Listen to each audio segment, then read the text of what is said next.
Does anybody here work for the BBC? Apart from the people I know.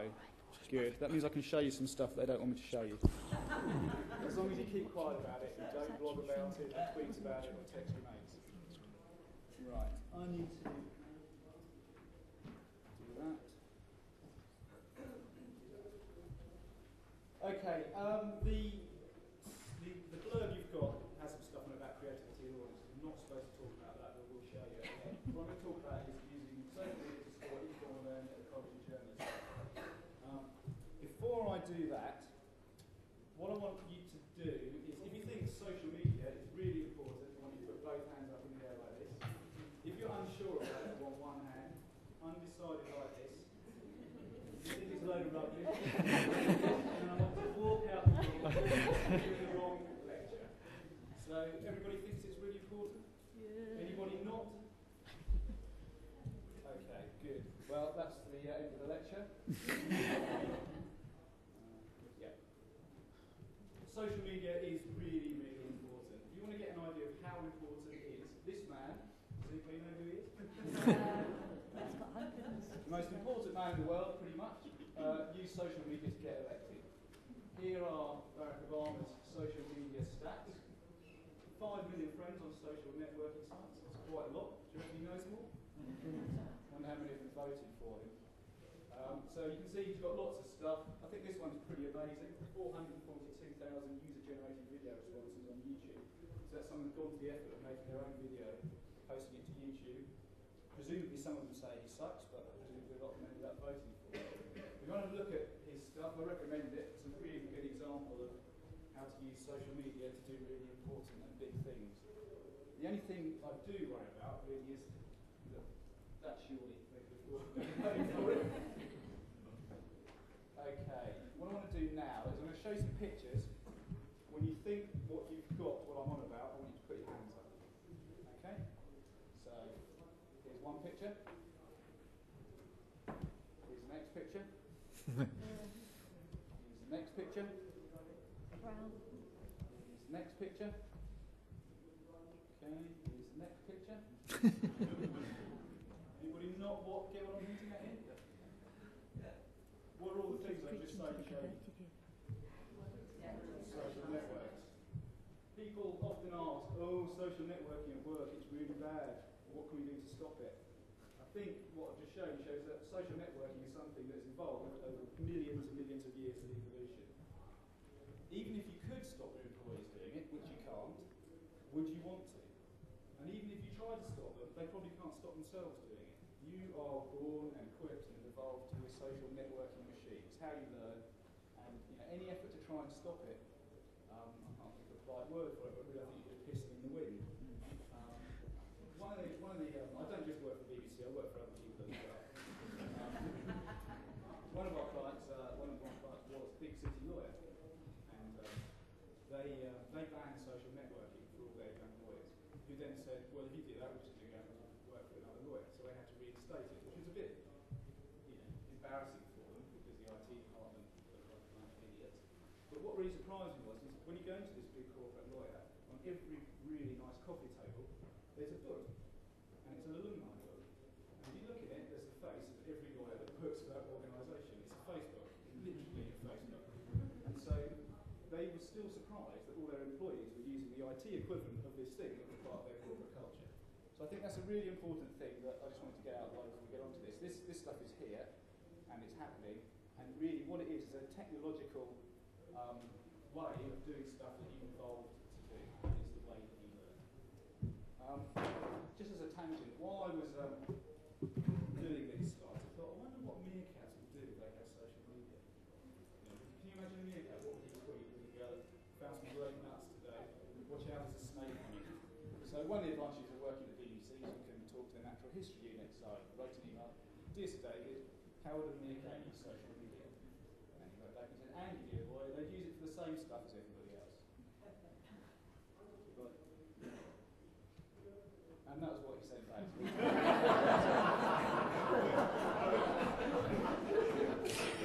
You have to watch out for that stuff as well. That's probably best left to Facebook or MySpace. Let's go forward.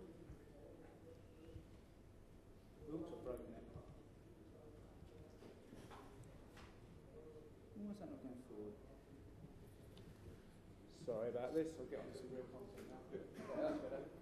Okay, so one of the recent jobs I've been doing is working with College of Journalism at the BBC. And one of the things I did, I was the executive producer of their online stuff. I was working with a guy who's an editor there. He used to be the editor of the Today programme when all the problems happened. And we created a website, which, when you look at it here, with the benefit of 2020 hindsight, is quite a traditional kind of Web 1 didactic website. We thought it was really great because it had a blog, and it had sort of interactive stuff, and you could comment, and all the technical Web 2 features were there. There was a wiki, there was a discussion forum, but no one used them. And the reason no one used them really was one of tone, I think. This thing had come out of the Hutton inquiry. Basically, the government hit the BBC over the head, said you've got to get better at this. BBC then hit all the journalists over the head, and so the result was not really one of collaboration and informal learning, it's one of very formal learning. So, although we put technology there, we haven't created the right cultural environment for this kind of learning to take place. And that's really important. You can have as much technology as there is on the planet. If you don't create the right kind of culture for informal and social learning, it isn't going to happen. There's a picture of the blog, it looks like a blog, it's got some really nice articles, it's got loads of stuff in, but what it hasn't got is comments. And what Kevin, who's the editor, wanted was comments coming back, because if people don't comment on stuff that you posted, how do you know if they're learning anything? They might read it, it might go in one ear and come out the other. So that's what I just said. It's Web 2 functionality, blah, blah, blah, blah. This is one point that's really critical, I think, is when you're producing stuff, social media stuff in your communities. So I guess most of you work for big corporates, yeah? Can we just see a show of hands on that? Yeah, okay, quite a few there, that's good. Even when you've got 8,000 journalists, this kind of lurker to poster ratio, which typically goes 1:9:90, so that's one poster and post original content, 9 comment on it, 90 lurk, means that through 8,000 journalists, you have 80 contributors. You probably see all those guys on the telly. 720 commenters and 7,200 lurkers. So if people are pulling their hair out saying, oh God, we've only got 100 commenters, we've only got 50 posters, you're actually probably doing pretty well, even if you've got quite a big training community or learning community that you're looking at. So the next job I did was for another bit of the BBC, and what we want to do is build on what we learned didn't work at College of Journalism. And I did some user research, quite extensive user research in various parts of the bee about what they wanted from a social media site. And what they said they wanted was something that was edgy, low-key, viral, straight up, fun, sharing, unfinished and human. And all the training that we've been delivering was this kind of stuff. And in fact they said, you'll know when you fail because the Director General will have a champagne party to launch your product. And unfortunately, with the austerity that we've got at the moment, that hasn't happened. But I think this is really important. This is cultural again. It's not technology at all. It's about the tone, and it's about leaving space for people to come in and offer their comments. And I'll show you some interesting research later on about trust, and trust is a really important part of all of this. One of the things we found out also in another bit of research was how journalists said they wanted to learn. And what they said, how they wanted to learn was they wanted to do it practically, just in time, and by doing stuff, with inspiration and feedback from experts, and a safe environment for critique. That's quite important if you're thinking about people posting their own content. And what they wanted to know about really was technology, how that's changing the news, and how audience needs are changing, which is very sort of germane to what we're talking about.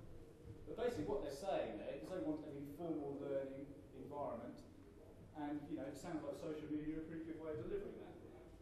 So I'm now also working for the College of Journalism at the same time, doing a second phase, sort of looking at how we get social media working for them again.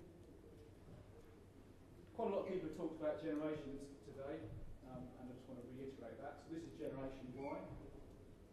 This represents baby boomers, and this is my generation, Generation X. Obviously, the brightest and rudest bunch. And what's quite interesting is when you kind of map that onto a corporate organisation chart.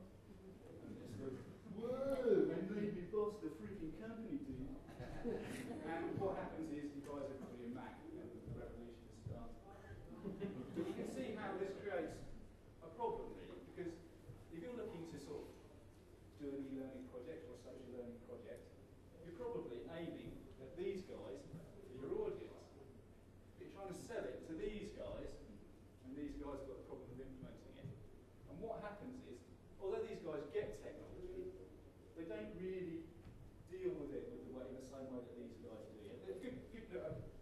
Generation Y, but I think digital natives are a better way of understanding them, particularly for the kind of stuff we do. So these guys have grown up, and an iPod is just a thing to them. It's something, music is zeros and ones, it's not CDs, it's definitely not kind of Genesis gatefold sleeve like it is to this guy. You can see him, he's on the tube, he's got his iPod, and he's just looking at it and he's thinking, wow, that was like 10,000 records in my mum's loft. And he still hasn't quite got his head around it. This guy's sort of fairly ambivalent, but these guys just, it's just there. And so the point is, when they come into your organisation and they're looking to learn stuff, they expect to learn it on the computer, because the computer is just a part of their life. Everything they do is digitally available. And this is a sort of completely ad hoc stuff. I like reading in the Sunday Times, they have a kind of thing in there which is like, a day in the life of a chief executive. And they have a little thing which is favourite gadget. And it's nearly always iPod, which I think is a kind of social device. Or if it's not iPod, it's BlackBerry. So chief executives are social networkers, but they just do it in a kind of slight, they've got a posher BlackBerry compared to an iPhone or whatever. They do it, but they're kind of fascinated and amazed by it. So you just have to sort of bear in mind there's, what I would say, attitudinal differences to technology rather than one group use it and the other don't. Right. This is some stuff about usage of social media in the BBC that I've researched. So you can see, this is looking at people who use blogs. So lots of them read them, and lots of them don't go there at all, and hardly anybody comments and writes to them. That's so small you can't see it. Wiki usage, similarly. There's a bit more editing going on, so I'd say they're making more of a contribution to wikis than they are to blogs. Social bookmarking, so more than half, just about, sort of using social bookmarking sites. I'm assuming everybody's kind of absorbed enough of what's been said today to understand what all these things are. Video sharing, that's quite big, I feel, actually. So quite a lot of people uploading videos. But again, when you think what the nature of the organisation is, that's perhaps less surprising. And having listened to the keynote address this morning, actually, I think that might just be true for anybody. People's language, the primary language is pictures, and you might expect things like YouTube and Flickr to be more interesting than wikis. Discussion forums, quite a high percentage of commenters there compared to 1990. Photo sharing, well, that was pretty high, so a lot of people sharing photos. Social networking usage. Again, it's going on, but people don't do it. So my conclusion that I drew from this was that kind of the more people are kind of giving thoughts, the less likely they are to contribute. The easier you make it for them in terms of, if you're sharing a link, you're making much less of a statement about yourself, well, you are actually making probably something safe. You feel like you're committing much less of your own thoughts, and it's a much less risky way to behave than if you kind of write a comment on a blog where you write how you think. And in a visually oriented organisation, no surprise, visually oriented social media generate more traction. So, we also asked around what encourages staff to look at content that's shared. And primarily it's peer recommendation, and then it's peer recommendation and peer recommendation. Other ways of marketing this stuff at them just don't work as far as I can tell. And the absolute killer is the internal comms email from the chief executive. It's a guaranteed turn off. If you create a training course and you're really embarrassed about it, and anyone's ever done it, get your CEO to send an email around about it, and I guarantee they won't. These are trusted sources, so this is some interesting stuff that's just come out from Avon. I've also done a really good review of how Barack Obama used social media. It's worth looking up. You should be able to find that easily on the internet. So the highest trusted source is a person like yourself, then an academic, then a regular employee of a company. CEO of a company fares quite a lot worse, and a blogger is the bottom of the pile. So if your CEO writes a blog, that's pretty I would stop it now, to be honest. No one believes them. Okay, one of the other things we did for College of Journalism, then having kind of absorbed that user research, was try and come up with a learning architecture that starts with business. And this is where it's a bit more formal. So what we mean by level 1 is, what we're trying to do here is really boil down our existing content into a web-friendly 30-second bite-sized format, yeah?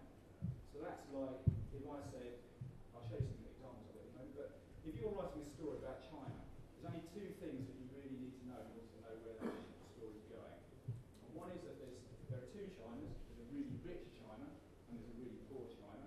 And if you bear that in mind, that's a fact in every story you write about it. And the other is China is desperate for resources.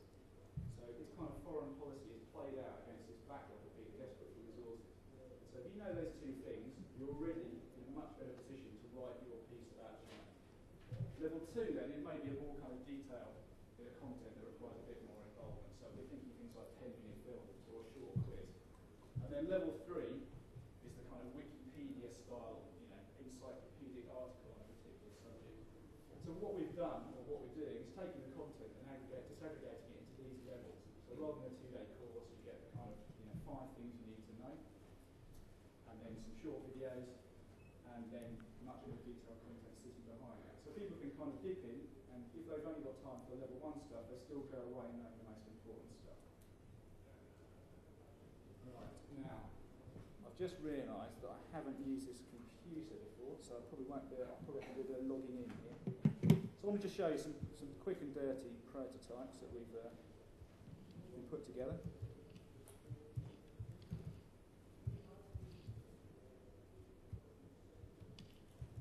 Sorry about this, I should have done this beforehand.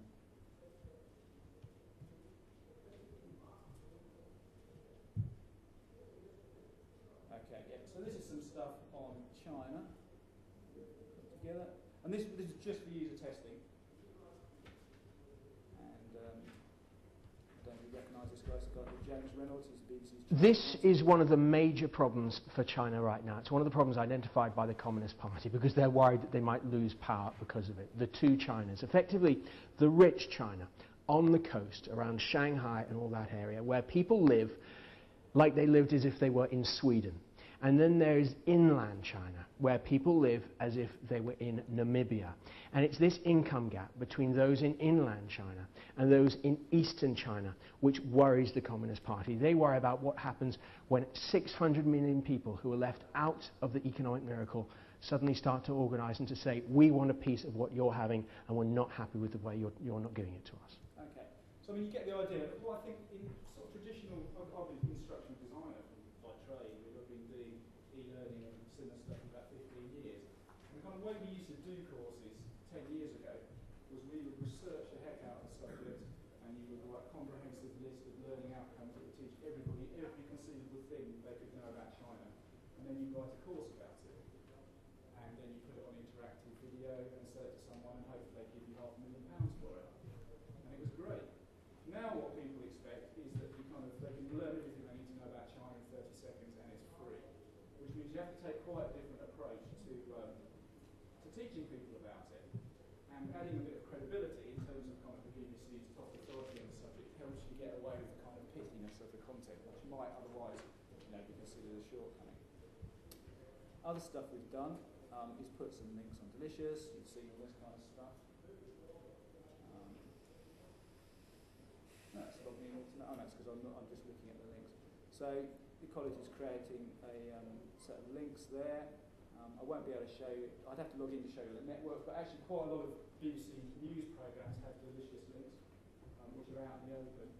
I think they're not for the audience. They're the links that the programme is using to develop their own content, but they put them out in the open because there's lots of sort of voices in the BBC saying the organisation should be more and more open. Everybody owns it anyway, and they're kind of going under the radar a lot. And that's what a Delicious site might look like, and that's quite useful for a really easy way to share links. And the thing I love about Delicious is the way the categorisation by tagging allows them to take multiple views on a subject in a way that conventional hierarchy doesn't. So you go down in silos, whereas Delicious lets you crisscross all across stuff. And what else we've got here? Just want to show you a thing called PageFlakes. It's a feed aggregator.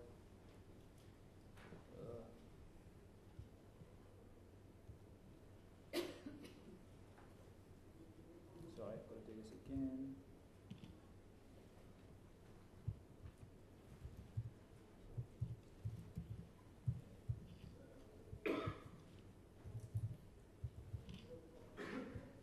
Okay, what we were trying to do with this was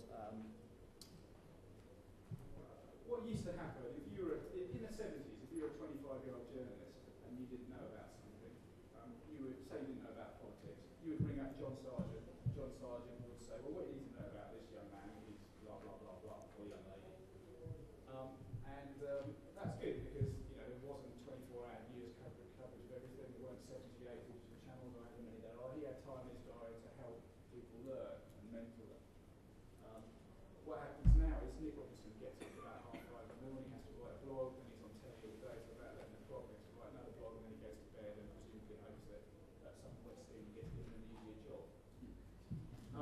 So that kind of really important mentoring of the young staff by the kind of really senior staff has completely vanished. And what we're just trying to do is find ways where we can kind of get information that they're just putting into the system anywhere and put it out there for people to look at, so they can kind of pick up where a story is going. So this is a guy, what's this one? This one is IPM, so that's the kind of interactive version of PM, the sort of flagship news program that goes out about 5 o'clock every day on Radio 4. And so they've got Twitter, and they've got Delicious, and they've got a blog, and then we've done a podcast of their most recent stuff. So on that page you can see roughly what they're up to. Another good one is, I don't know if you've heard of a guy called Roy Kethman-Jones. He's a technology correspondent. Probably seen him kind of reporting from Mac Expo and places. So again, he's Twittering, we've got all these stories that he's put into news. He's got a blog, and there's his program, podcast, that's his own program. And so there's quite a lot of stuff that goes on, which we're just trying to capture without the correspondent doing any more work, so people can look at that and keep informed about it. And this is something new that we're trying to do. Actually, when I show this to people, they're a bit overwhelmed by it. So I think some of the stuff you can do now in terms of aggregating feeds is really very high end, and it's difficult for people who are just sort of dipping their toe in the water with social media to follow. So simple things that are easily understood are often a bit better. Right. Okay, so in summary, I think what's great about social media is that you can kind of harness the power of peer-to-peer recommendation amongst your learning community. And it's very convenient for them if you kind of appropriately redesign your content. What would not be good about social media is just doing exactly the same thing you do already, but just using different technology. I think you've got to think about how you redesign your content and think about how people are going to share that in order for social media to work. Okay, so I've got a couple of minutes. Does people want to show the kind of creativity side that we've been developing? Yeah. Okay, that's me. Okay, so this is just a little film I put together with the help of the head of e-learning at the BBC, it must be said, which just demonstrates this creativity thing. So it's called Moon, just because it's the kind of name that will annoy CE managers. And what this is an internal attempt to put together a social media site that helps people come up with creative ideas for program makers. This is quite old, so it was done in the summer basically. So it's moved on quite a bit since then, putting groups and stuff into it. So that's a blog. It's a link sharing tool that works exactly the same as Delicious. Link through to where you could bookmark it thing. So to make it easier to share content, it automatically completes the share your link stuff. So that works exactly like their favourite link sharing tool. Write a description and tag it. This is one of the advantages of working at BBC. Developers there who could use Ruby on Rails, just a kind of rapid development language, pull together lots of stuff they were developing for bbc.co.uk and then use that. So that's why we didn't go with kind of some of the commercially available social media tools. BBC also use SharePoint for its internal kind of blogging and microsite platform. SharePoint doesn't allow you to embed video in blogs, which you may say is an oversight for the world's most foremost media organization. Okay, so there's about TED today. You're always getting stuff from TED on there. It's really good if you're looking at improving creativity. This is quite interesting. Where's it coming up? Some tags. Right here. So this is this storytelling trainer. It's kind of taken her 2-day course and is making that into little 2 or 3 minute videos. That's kind of very YouTubey way. And they don't stop people going on the course, but loads more people want to go on the course than can actually afford to go on. So what this does is allow them access to some of the material in a way that's very relevant to their audience and actually sort of busy lives without actually putting her out of job as a trainer. No, that's a good story. You can't beat Dirty Harry. But to get lost in a film, it's got to open well. You've got to have a good beginning. But what exactly is a good beginning? There are 3 questions that you need to know the answer to before you can start your story. Whose story is it? What's the story? And how are you going to tell it? Your job as a storyteller is to set those 3 questions up as soon as possible. The first question is who... Don Singh said this morning about what's the most important thing you've learned that you wish you knew 10 years ago. In my case, it'd be working with the trainers who have made them think that e-learning is going to put them out of the job. But knowing that 10 years ago, I think that would be a lot easier. This is just a demonstration of effect or solution that's recently been made available by Johnny Chung Lee. And if you're interested, you can find more about it on the web. What is the use of any surface? This is just a normal projection screen, an old projector, an old PC laptop as an interactive whiteboard, as you can see here. So.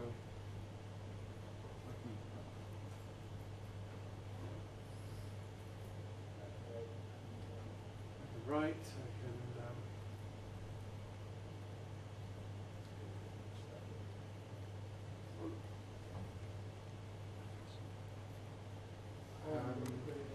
It's the kind of Facebook and stuff, so anything you post in there, it keeps record of it, so you can go and find it, tracks all your tags, and then you can also see what everybody else has been up to, and it keeps record of stats, telling you what people have been doing with your stuff.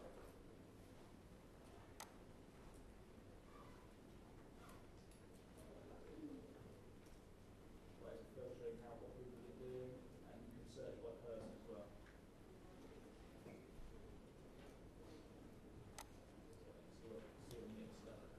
And the whole platform is completely open, so there's no privacy in it at all, so everybody can see everything, everybody can join everything.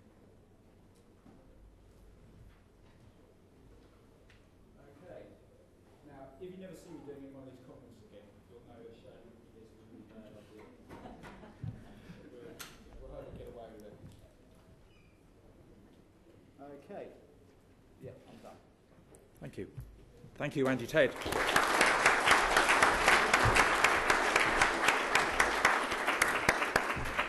Now, I know that gentleman there had a question earlier. Can you remember it?